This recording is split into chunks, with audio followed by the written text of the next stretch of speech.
Hello, hello, ladies. I see some of y'all are in the chat already. I feel like I don't know where to look on this. Oh, there's the thingy. There we go. There you are. Stay salty, ladies. Stay salty. Isn't this funny? This tank top, little tank hoodie thing, by the way, before I ever even knew what element was, I got this in Folly Beach, South Carolina.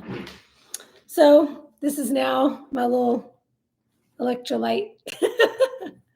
Supposed to be stay salty for the sea, but it's stay salty for electrolytes. All right, ladies, who's ready to dive into tonight's masterclass all about the scale?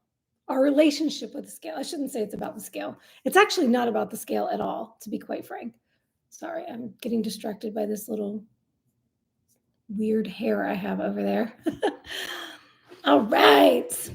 Excuse me. Stay hydrated, my friends. All right, so tonight, here's the thing. I was totally going to put together a whole outline with notes so I could stay on track.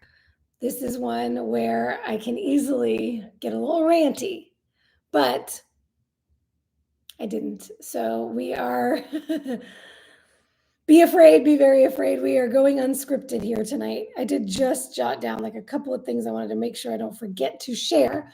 But tonight we are here to talk about your relationship with the scale. Particularly some things that triggered me. Oddly enough, we're going to talk about triggers because the scale can be a trigger for many of you. And that's really what's happening when all these high scale frustrations are bothering you. So this was inspired by some posts and some things that I saw out on the interwebs that triggered me about the scale and the relationship with the scale. It is, for one, something that every single client has struggled with. You are not alone if this is a struggle for you.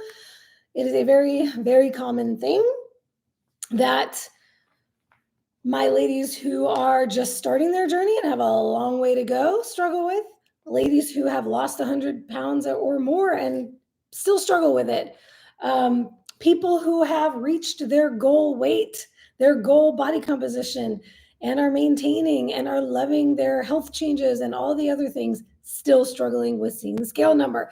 And the thing that really pushed me to do this masterclass was seeing a post from a coach who I know personally, who has been in the space for a while, who is an incredible woman, puts out incredible content. And she shared how after 10 plus years of not looking at the scale and perfectly happy, in her words, of her body and her health and her progress and all of the things, and then going to the doctor's office and them sharing her weight, having her weigh at the doctor's office and seeing that number still, after all those years, still sent her into a tailspin. And she wrote a post about it.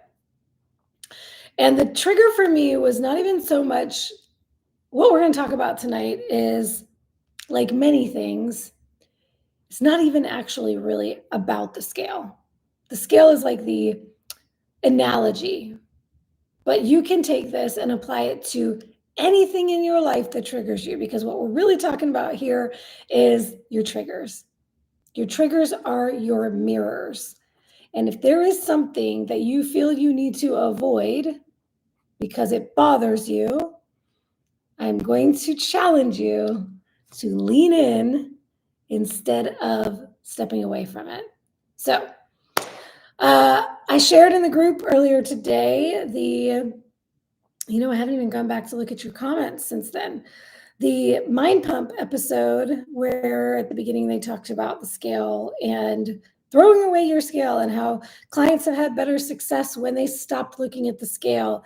And I understand where they're coming from with it. And in the post, they talked about, why that is. And we're going to get into a little bit of that tonight. But this is one where inherently I disagree with the implementation. I do not tell clients to stop looking at the scale. I actually would then encourage you to look at the scale more often. And that's going to be one of my little practical takeaways a little bit later in the discussion. Because what I find is whether you're making progress toward your goals or you're not, or you've reached your goals or you haven't, none of that matters when this number that you look at on the scale is still messing with your mind.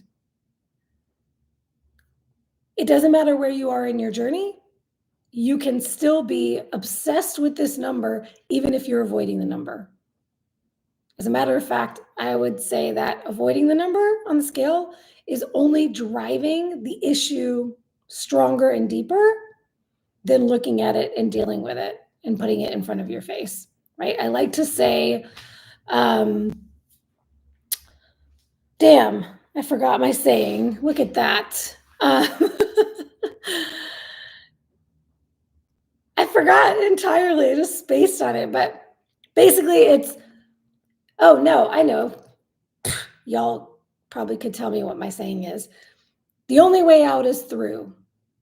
So if something is frustrating you, you should probably lean into it and discover what the heck is going on internally, because it has nothing to do with the external, meaning the number on the scale is actually not the thing. It's something in your mind that's making it a thing. So, yeah, exactly. Christina, perfect example. That's what I've always heard. Throw away the scale. And it trained me to view the info as negative. Exactly. It's just like food. It's very similar to our relationship with the scale is like our relationship with food. We can go keto or carnivore and think that is it going to heal our relationship with food?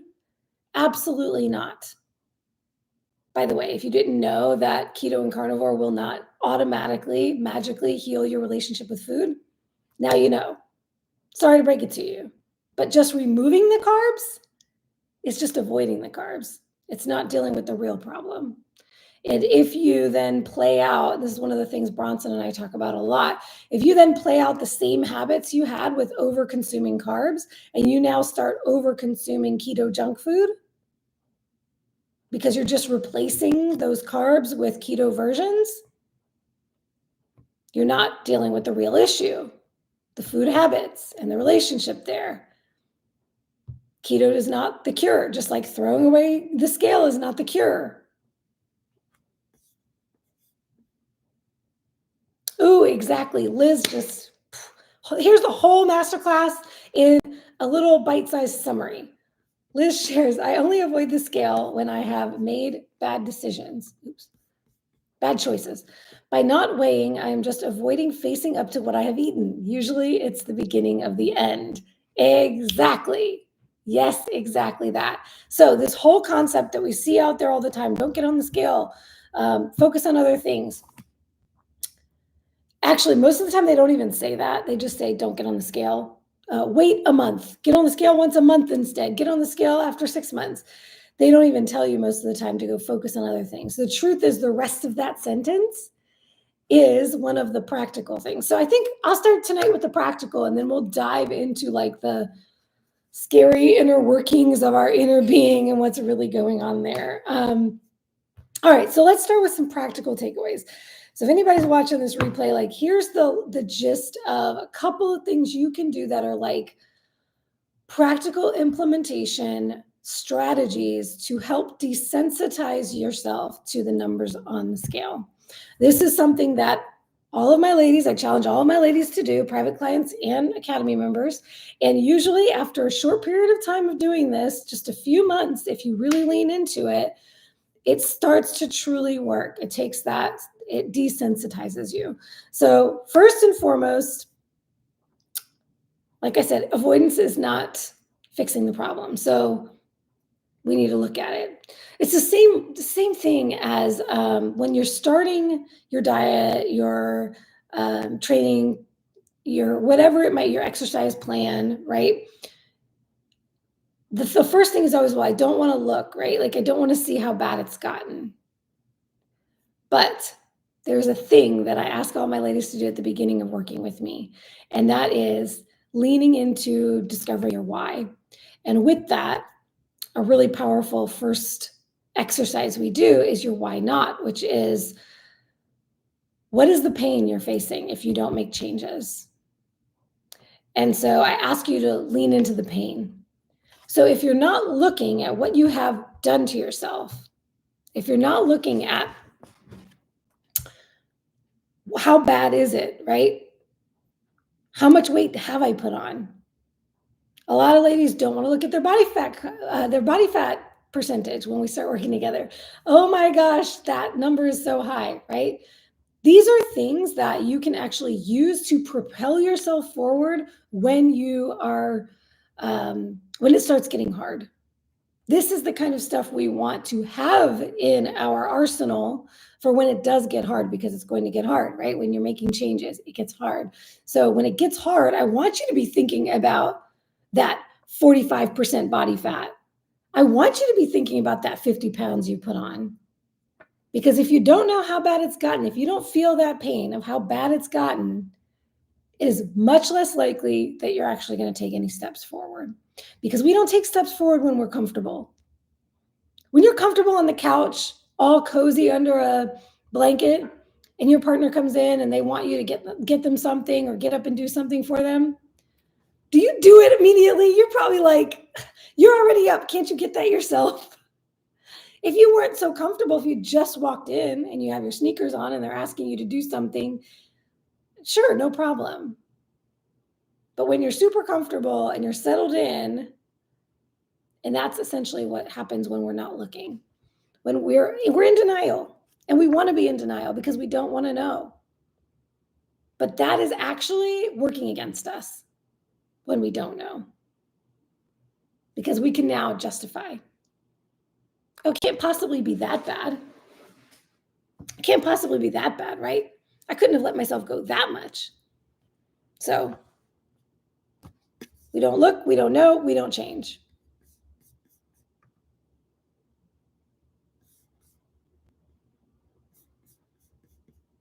Okay, so here's the practical stuff. Let's get into the practical stuff. Number one is weigh more often, not less.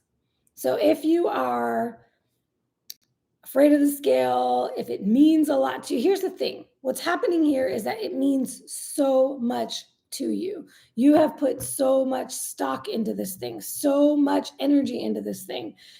For most people, for the ladies that work with me, not included, because you all are tracking a lot of variables for me. But for most people, the only thing you've ever tracked to assess your progress has been your weight. So it's one thing that holds, no pun intended, all the weight. Literally, this scale is holding all the weight. You have nothing else to look at. You're only looking at that number. So when it comes to whether or not you're making progress, the only thing you're thinking of is that number.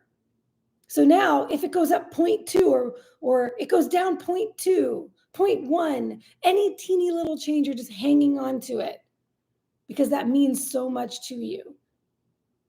So the first thing you need to do is, number one, stop weighing only once a week or once a month or once every 6 months. However often you have been weighing yourself, double it, triple it, quadruple it. I encourage my ladies to weigh every single day, and I'll tell you why. When you're weighing once a month or once a week, that is one point in time. And I see in the chat, Juliana, I think weighing once a month would mess with my head more. It doesn't take into account inflammation. Exactly. When you're only weighing once a month or once a week, you're only taking this one point in time. It could be right after you ate all the things. Oh my gosh, look who just arrived in the chat, y'all. Coach Bronson is here. Hey, babe. We just missed each other at the gym, by the way. I was leaving when he was coming in. So yeah, the less often you're weighing, it's only going to tell you one snapshot in time. For those of you who know, because you've been doing it for me, you weigh every single day, you start to notice and become very familiar with your day-to-day fluctuations. You notice that it's up and down all the time. And the more you see that, the less weight that holds, no pun intended once again, but the less weight it holds, because you're starting to realize, oh, well, I was up 2 pounds, I was down 3 pounds, I was up 4, I was down 2.5. And so now that 0.2 increment means nothing to you, because you start to realize just how much it fluctuates all the time. What I love to do, Bronson loves puns. What I love to tell people is, okay, now if you're really struggling with it, I want you to weigh 10 times in one day. Start to notice. You only have to do this once to really see what happens. Before your first meal, after your first meal, before lunch, after lunch, before dinner, after dinner, you will notice it goes crazy up and down all day long. And then day to day and week to week, things change. So now, as a coach, I can't determine anything if I'm only seeing random snapshots. So if I have clients who are weighing sporadically, I cannot determine trends. I don't know what's happening with their body on a trend. All I can see is these random points in time. And then I'm going to have a whole bunch more questions, and then I'm going to ask them to track a lot more. And I won't be able to make any adjustments to their plan because it's not telling me anything. So what we do in the academy, we talk about the scale as just a data point among many, which is going to be point number 2 here. So number 1, we're celebrating all of a sudden. So number 1 was weigh more often. Ideally, you will weigh every day, and then every 7 days, you'll take an average. And I have a great progress tracker I share inside the academy and with my private clients. That is a template that you can just plug in your numbers, and it will do all those calculations for you. So when you get in your head about whether or not you're making progress and you're comparing, this is what happens most of the time. You're comparing the one low weight day you got last month or 2 freaking years ago, God only knows, whatever day that was, that's the number you have in your head that you need to beat. And until you beat that number, you're discouraged.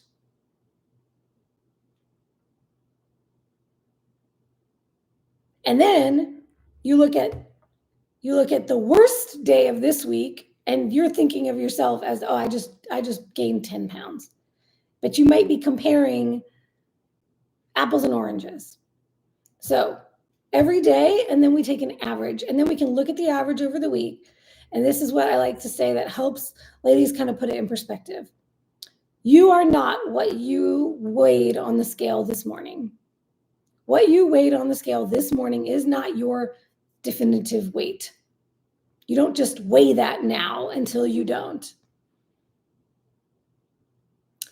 You are the average of what you weighed over the last 7 days. That's your current weight. So the first thing you can do is to stop thinking of your current weight as whatever it was on any given moment when you stepped on the scale. And instead, think of your current weight as the average of the last 7 days. If you don't know what the average of the last 7 days is, that means you need to be tracking every day and start taking that average. So you have an actual place, a baseline that you can measure from. So that's number 1. Number 2 is, oh, I'm interested in this. Hold on. Willie NC. There is a study of college students. One group weighed every day and graphed it. One group did nothing. They were not told to diet or change their eating. At the end, the first group lost or stayed the same. The second group gained weight. Interesting. Yeah, because you know what happens when I first start working with clients, a lot of the time, all I ask them to do is track what they're currently eating. I don't change anything yet. It's actually very important that they not change what they're eating because I need a baseline. So I ask them to track their food. They start tracking their weight. And all of a sudden they start losing weight before I have even given them a plan.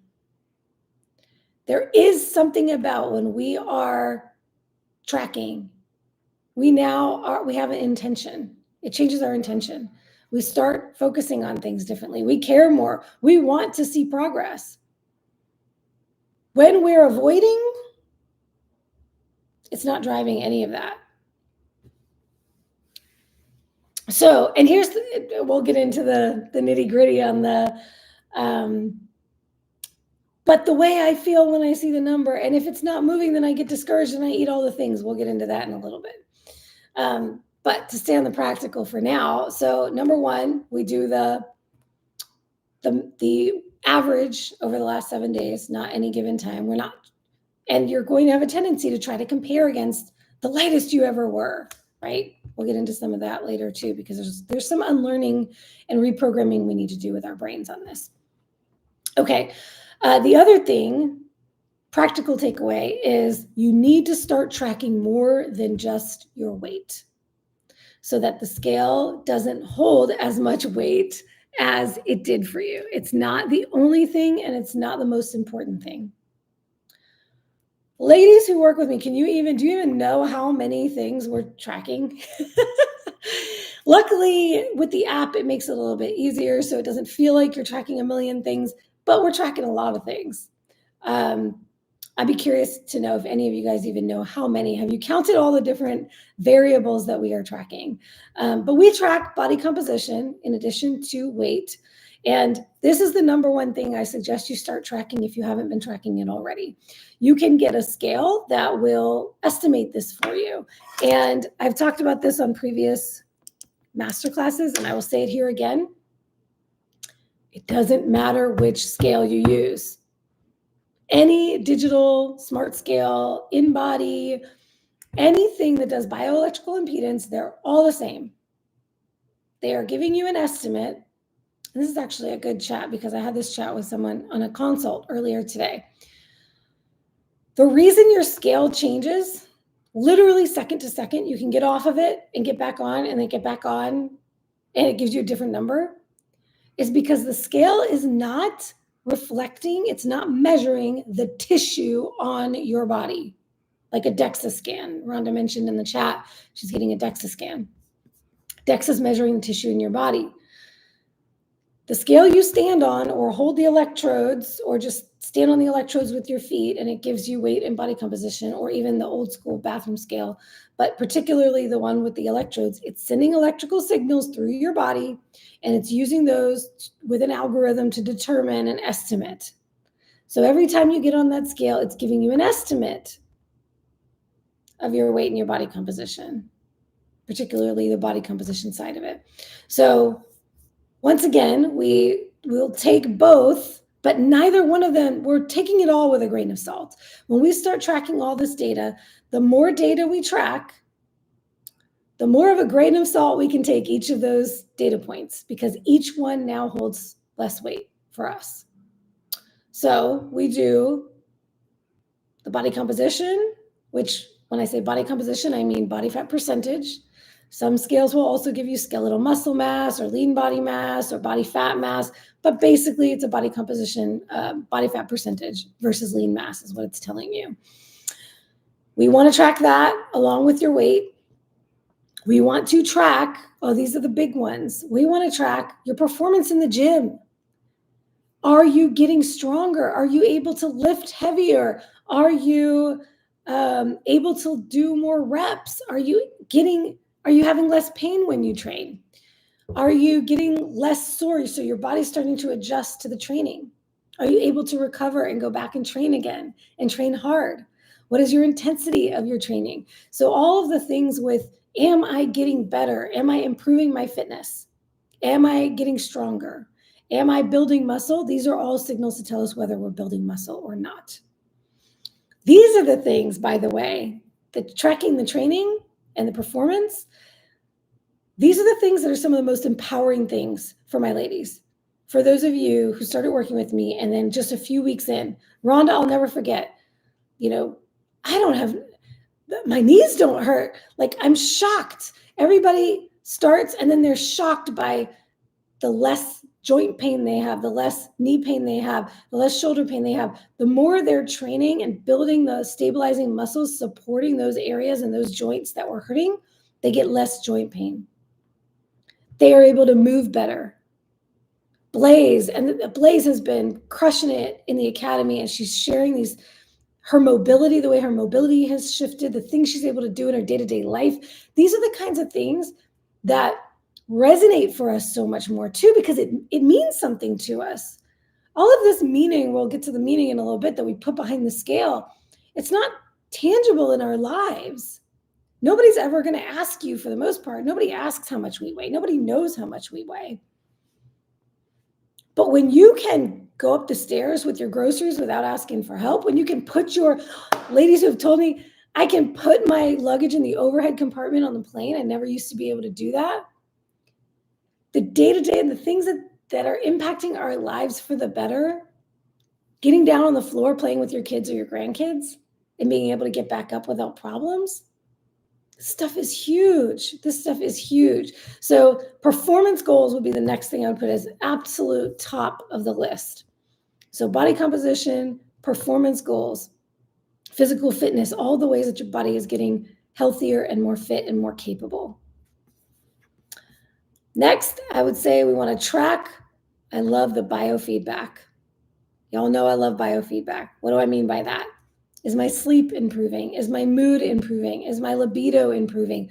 All of these health factors, digestion, bowel habits, symptoms. And everybody, a lot of women come to me with autoimmune conditions, all kinds of chronic health conditions that we want to track as well. So I always ask them, what are other symptoms you want to track? Headaches, migraine, brain fog, inflammation, joint pain, all of these things. Let's track symptoms, track the things that we want to improve in our health, all of the health markers. I call them biofeedback. And you start to see, oh my goodness, like I'm more even killed. I remember that was the thing Erin shared. It's like, I can't believe I can handle things in my life better, the mental stress in my life better. People sharing that their mood has changed. They're not snapping at people. Things just roll off your back now. You can handle the stress. So look at all the health. So performance markers, health markers, or biofeedback. Clothing. How is your clothing fitting? Rhonda's out. All our clothes are falling off. These ladies like Juliana going to the different rungs on her Fitbit, right? When we get to tighten our belt, go down a size. Clothing tells a lot of the story. And kind of alongside that, a lot of my ladies, I also ask them to track their measurements every week. And usually at the beginning, it's always, well, I'm not seeing changes in my measurements, so why do I have to do this every week? Just keep up with the habit, because it's part of that accountability. Same reason we need to step on the scale when we don't feel like it. Today, I went to the gym when I didn't feel like it. We are better when we do things that we don't feel like doing. It's building the character within us beyond everything else. So, clothing, how does your clothing fit? Take your measurements. You may not see it in a couple of weeks or week to week, but you'll see it in a few weeks. Those measurements start going down. And a couple of ladies mentioned it in the chat a little bit earlier, the Navy body fat composition, Navy body fat calculator. You can Google this. This is something I've encouraged a lot of my ladies to do in addition to tracking their body composition with a scale, because those scales can be wonky and they can show you different things. A note on that. My motto, the scale is not lying to you. It is an inanimate object. It does not have feelings. It doesn't make choices. It's not deciding to lie to you.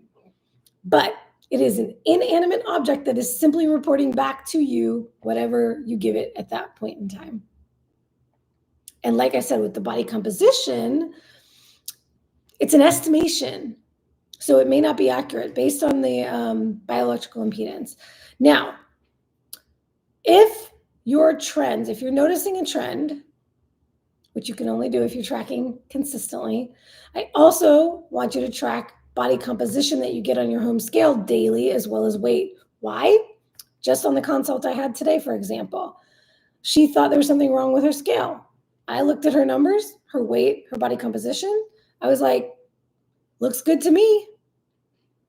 If the body composition was changing by 5% or 7% or 2% or 3% every day randomly, I might say you might need to change your battery, you might need to get a different scale, but it was up and down within a percentage every day, within a percentage point of her body fat percentage.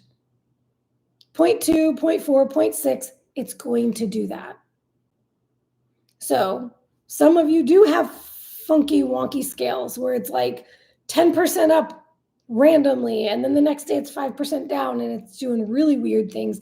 In that case, you need a second opinion, and that's what the Navy Body Fat Calculator is great for. Also, if you have one of those scales where maybe you've lost 20 pounds, but it's not really changing anything with your body composition, we can't take these things as fact. We can't say exactly what this machine tells me at this moment in time is exactly right. So we've got to take it in stride. And if you're noticing, you have lost a ton of weight, but you're not seeing it change your body composition, that may be another sign that something might be off there and to go somewhere else and look somewhere else. Or you're getting measurements are changing, clothes are falling off. Rhonda's a good example of this one. But we're really not seeing much of a shift in the body composition or in the weight. We got some weight loss, but we didn't see much of a change in her body composition. I thought she should have gotten more. So I had her check with the Navy Body Fat Calculator. And especially when you notice your measurements are changing and the scale is not, this is a great time to go to the Navy Body Fat Calculator, and it will give you an estimate on your body fat percentage and your lean body mass. And that may be more accurate than the scale. But when we are not tracking all these other variables and all we're doing is looking at the scale, it is going to bother us so much more because we have no idea what's going into that. So let's see, other variables. Taking photos. This is probably the biggest one of all. And y'all can check it out. Coach Mary Grace posted in the group this morning her body transformation over the last couple of years. And you'll see the scale is not reflective of what you can see in those pictures. So just like the fear of stepping on the scale, many of you have the fear of taking photos or even looking in the mirror. Or many of you probably have not even looked in the mirror at yourself in underwear and tried to do it. It's difficult because you cannot be fully objective with yourself. But if you take photos and you look back at them 6 weeks later, you can be a lot more objective that way than in the moment in the mirror. Many times, even when I wake up feeling bloated, uncomfortable, holding water, I don't want to do my check-in photos, and I do it anyway, I just don't even look at them right away. I have been known to, a lot of my check-ins, I do my little video, I send it to my coach, and I don't even look at it myself. I'm like, I took it, I sent it to him. Because I would rather compare in the future than look in the moment. So you don't even have to look at them. Just send them to your coach, if you have a coach, of course, or if you're in the academy. And then a lot of the time, the ladies in the academy will ask me my thoughts. This is what my scale is saying. This is what Navy Body Fat is saying. Can you look at my pictures and tell me what you think? And then I'll give them my professional opinion. And this is like a great example for anybody who would ever want to compete. It's great to get a professional opinion before you get started. Where do you think I am? Assess my physique, because it's tough to do that. But I'll tell you what, you will regret not taking the pictures if you wait and then you make the progress you want to make and you don't have the pictures from before, because it is really difficult to assess progress when we don't have something to look at before. And I will also add to that, when you take your photos, the more skin, the better.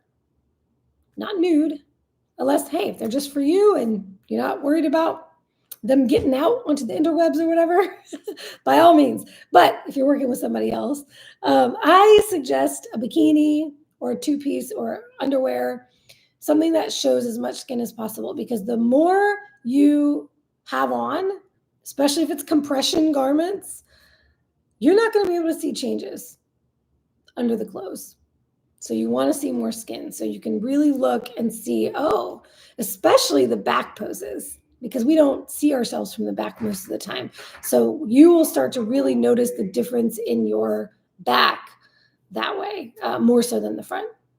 Did I lock him out? Hold on. I locked Bronson out. Sorry, babe. I was breaking my neck. I'm used to it. You know I'm coming home. She's being mean to me. Oops. I locked him out. Sorry, babe. All right, so take photos, take photos, take photos. That's the next one. All right. Here's the thing. So that's basically the practical stuff. Did I have anything else on the practical stuff? I think that was it. Way more often, take your averages and then track more variables. If you're tracking 20 different variables, now if the scale's not doing what you want it to do, look at everything else and you can assess more objectively, am I making progress? And that will do wonders for one of the kind of mindset things we're about to get into, which is the discouragement factor of, I have a few different examples to share with you. So typically this is what I see when the scale is really bothering people. Either, a lot of the time it's this, you're not actually doing anything to move your goals forward. So for those of you, you guys here are all doing things to move yourself forward. But for those of you, I mean, you can think back to before you started actually taking action.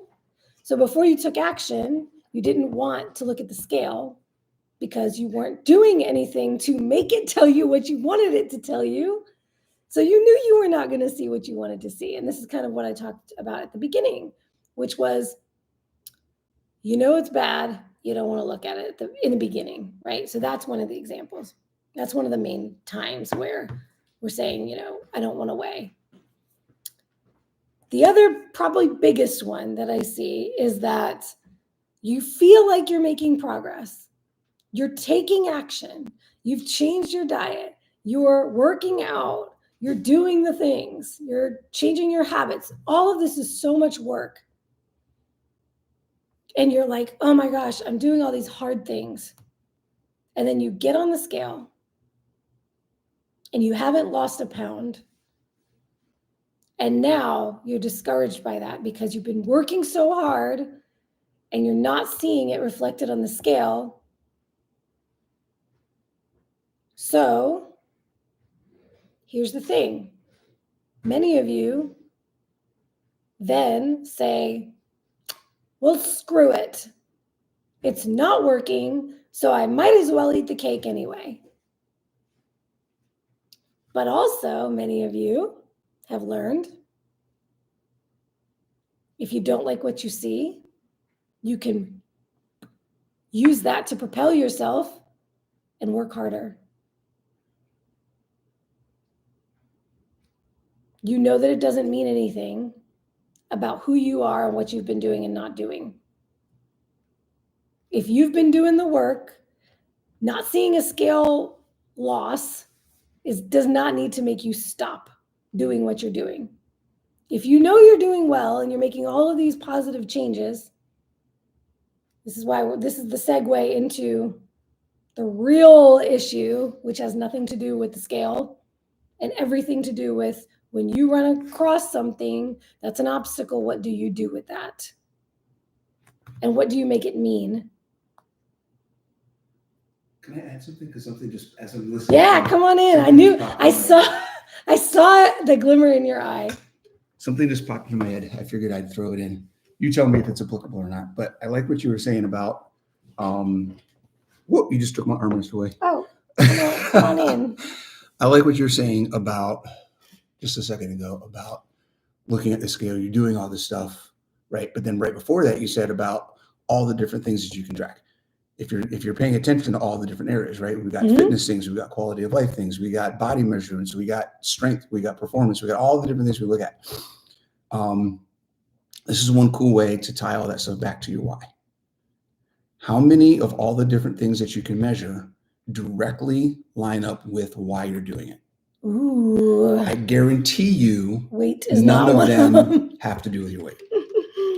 I guarantee you if your why is I want to feel independent, then tracking your lean mass, tracking your strength, tracking your ability to work out without having to recover extra, tracking your sleep, all of those things are going to be more impactful to your why of wanting to be physically independent than your weight is. And your weight, I love that. Right. So what are the why? What's your why, and what are the measurements that tie directly back to that?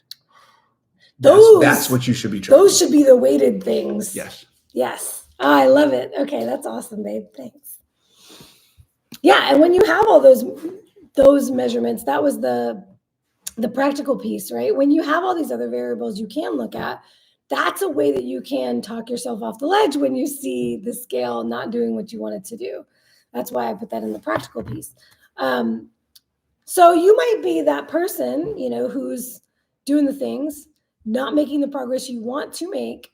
And then here's the thing that's going to require that mental toughness we'll get into in a moment, of being able to look at the scale and take it as it can only mean one of two things.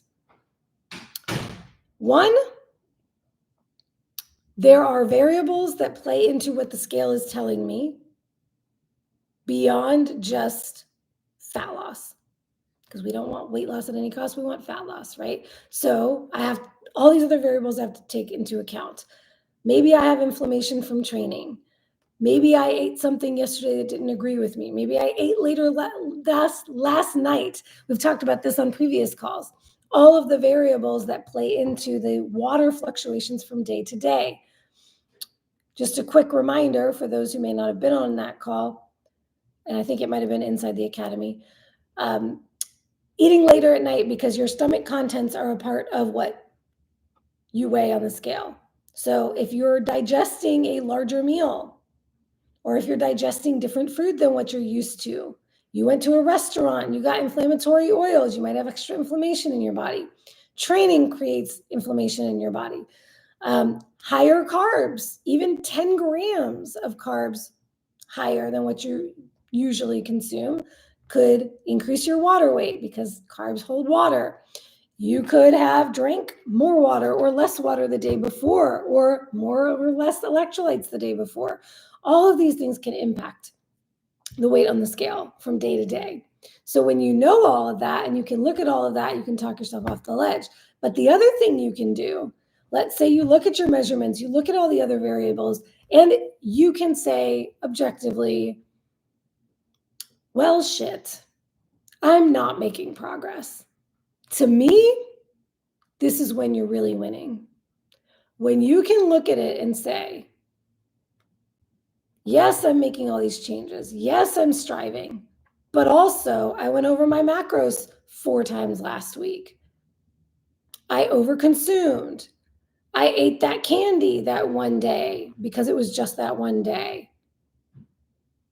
Right? I skipped my workout that day. I didn't get my steps this week. My sleep has been shit. When you can look at yourself, and this is why in the Grace and Grind Challenge, we focused so much on showing up every day, regardless whether or not you actually accomplished all the things and checked them all off.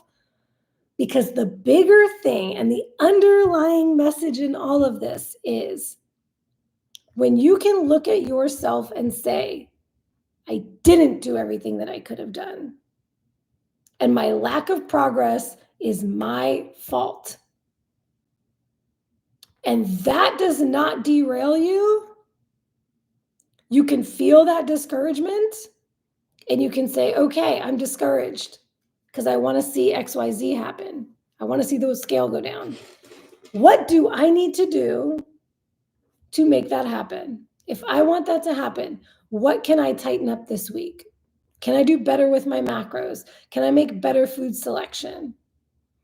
Can I make sure that I don't miss a workout? Can I get all my steps in?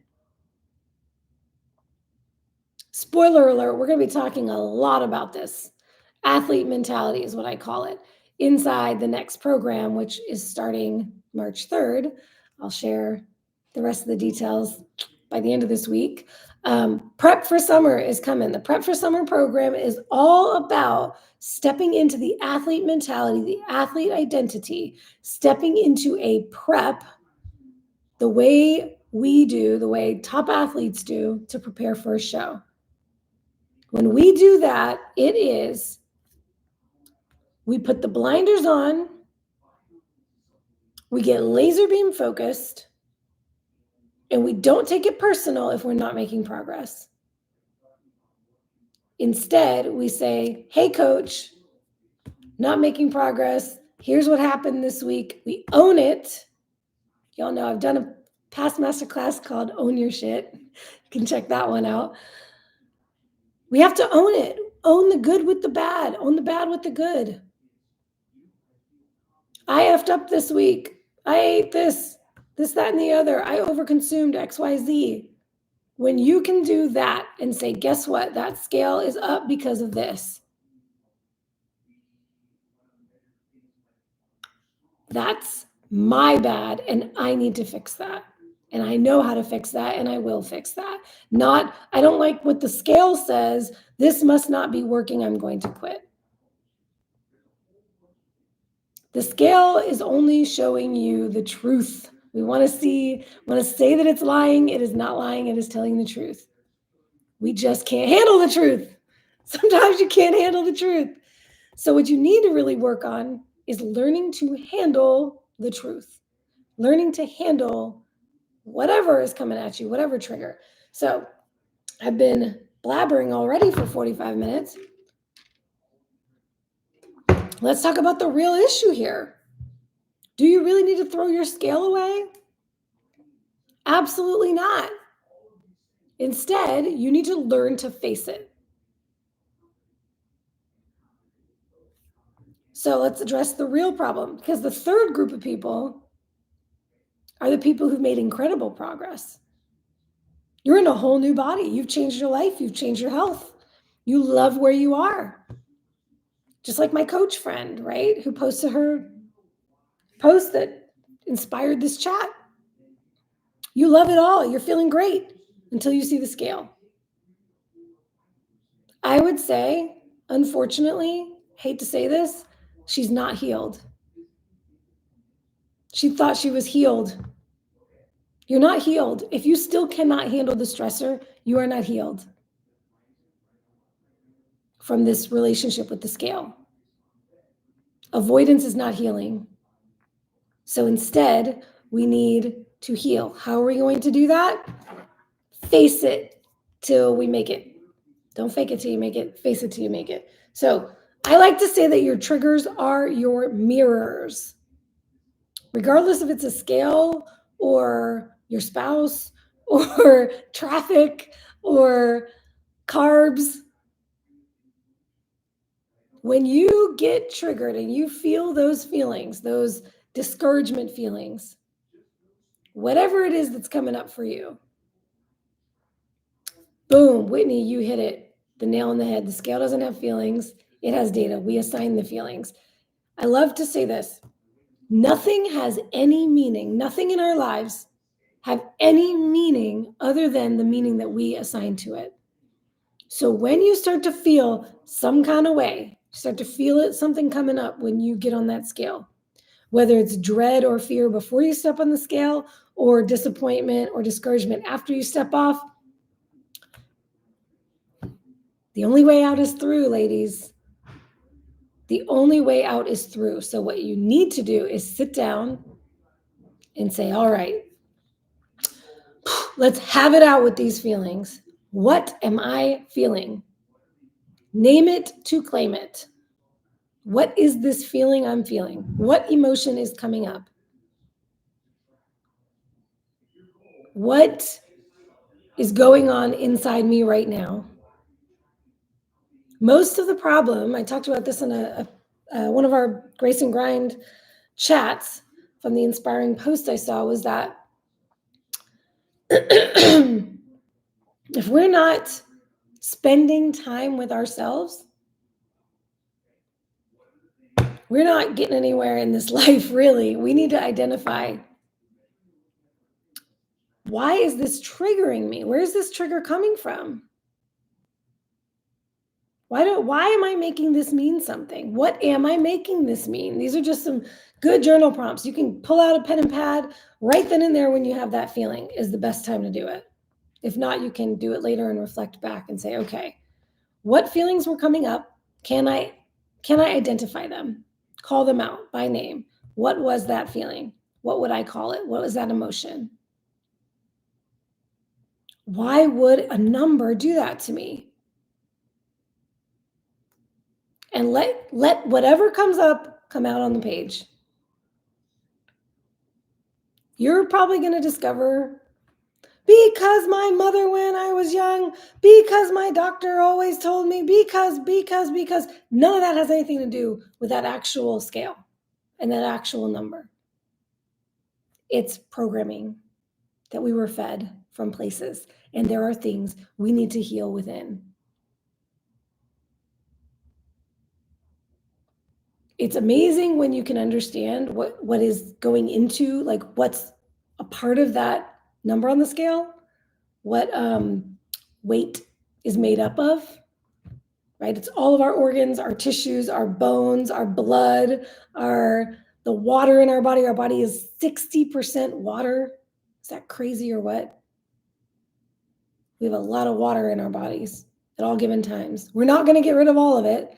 So when you're obsessed with, well, if I dehydrate myself a lot, then I'll be down a little bit on the scale. Yeah, if I cut my limb off, I'll be down on the scale too. But I didn't lose any body fat.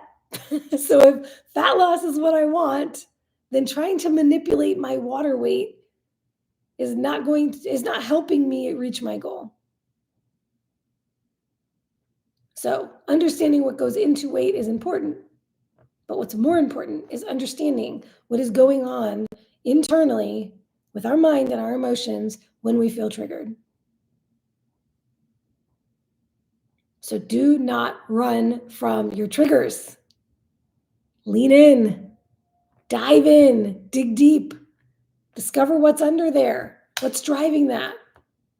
And then you can start to work on reframing and changing that programming. I don't know if I ever did a masterclass on actually changing the programming, but that may be the right next one to do. How do we shift and change these things that have been ingrained in our minds? Because that's going to be a much deeper topic.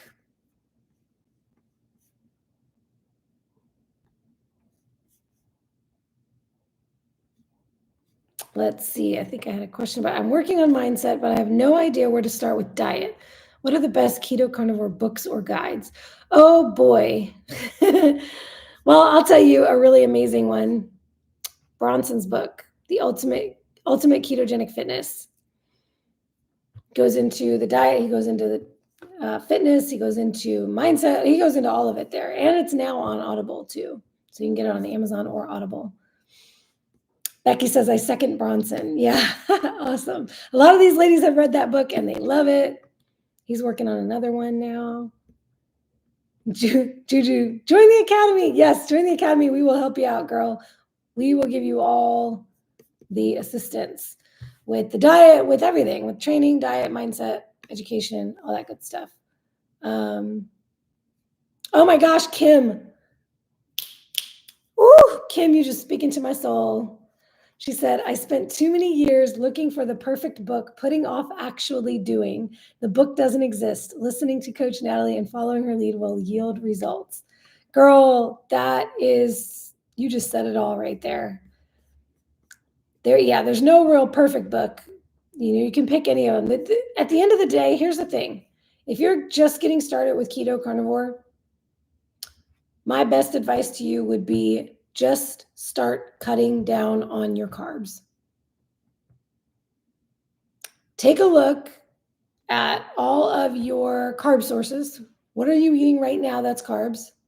And just start cutting those out. Cut down on that. Cut down on the amounts. Cut down on an item. If you're still eating bread, cut the bread, right? I don't know where you're starting from, but start there. And then, yes, I have a ton of masterclasses that will help you with figuring out things like macros, protein, how much protein to consume.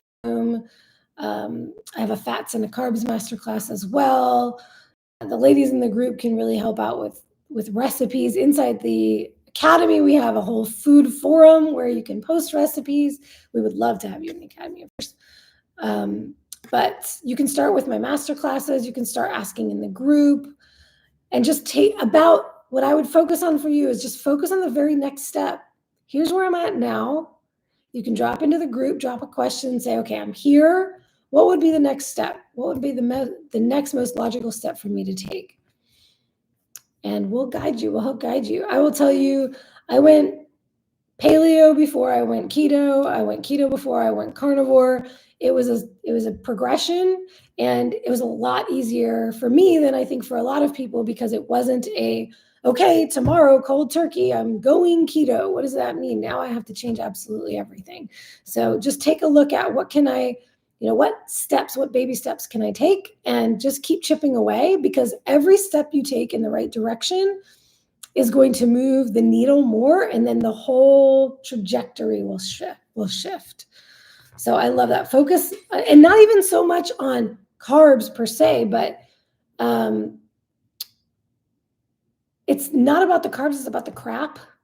So I would just look at I like to say that all foods exist on a spectrum, and this would naturally lead into the next masterclass, which actually, I wrote it down because I got inspired today on what the next one, something related to food. What was I going to do next?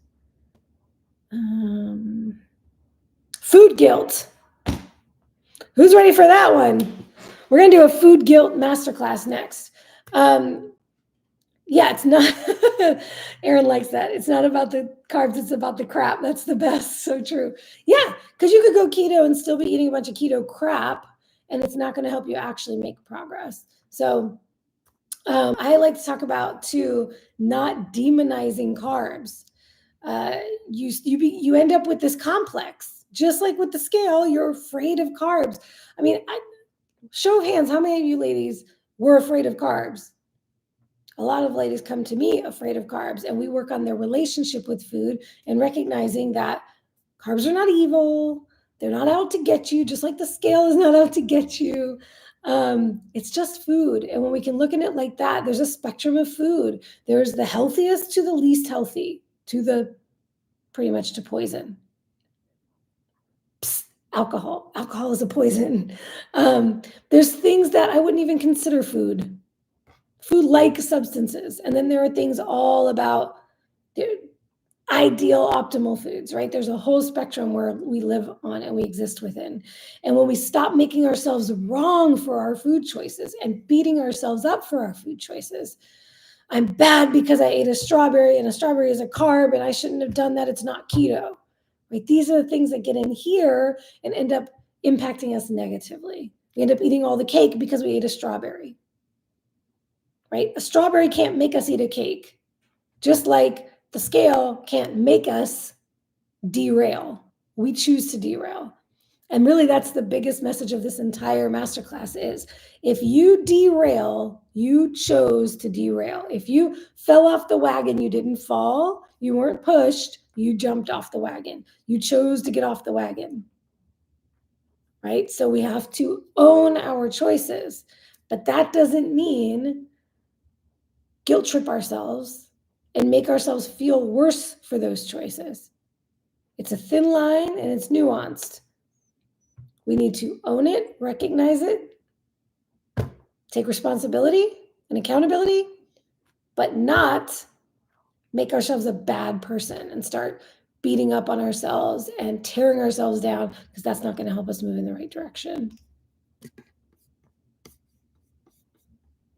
So, food on a spectrum, I would say identify, and this is a great question. in nutritional therapy, we ask, if you were to identify what are the 3 healthiest things you eat on a regular basis, and what are the 3 least healthy things you eat, food items that you eat, take a look. You could even make a list of 5 or 10. What would I say if I looked at my diet on a day-to-day basis? What are the least healthy things I consume? And then just say, okay, I'm either going to cut down on the amount or cut out certain things. Oh, Rhonda, legendary Pop-Tarts. There we go. Yeah, you could say, get rid of the legendary Pop-Tarts.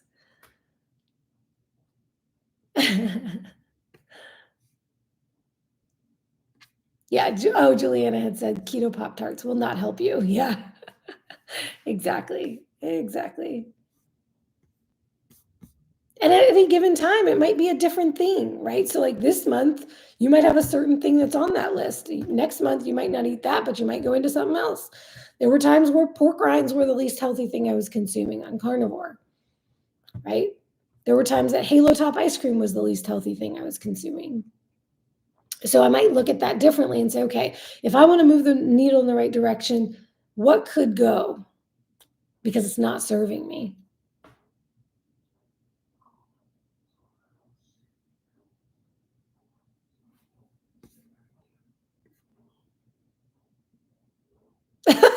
Mary, beef healthy, carb smart ice cream unhealthy. Yep.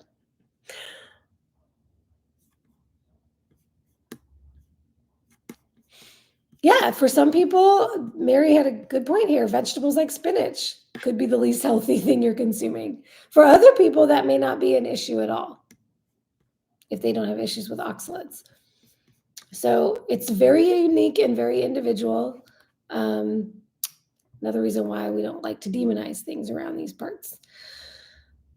All right, ladies, I hope that helped with your relationship with the scale. Hopefully you can make up with the scale and not break up with the scale. That's what I should call this masterclass, making up with the scale. That's totally it right there. We don't need to break up with the scale. We need to make up with it. Recognize it's just reflecting back to you whatever you're giving it. Your triggers are your mirrors. So lean into those triggers.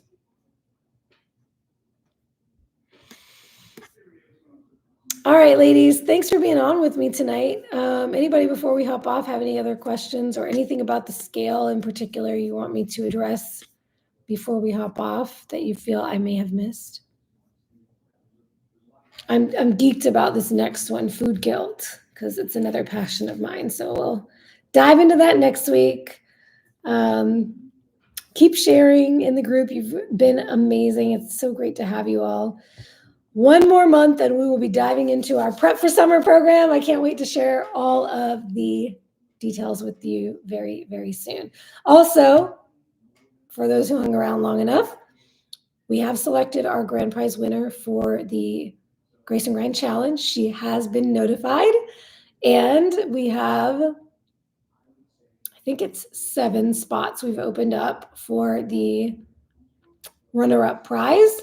So you will be hearing from me or Mary Grace tonight or tomorrow morning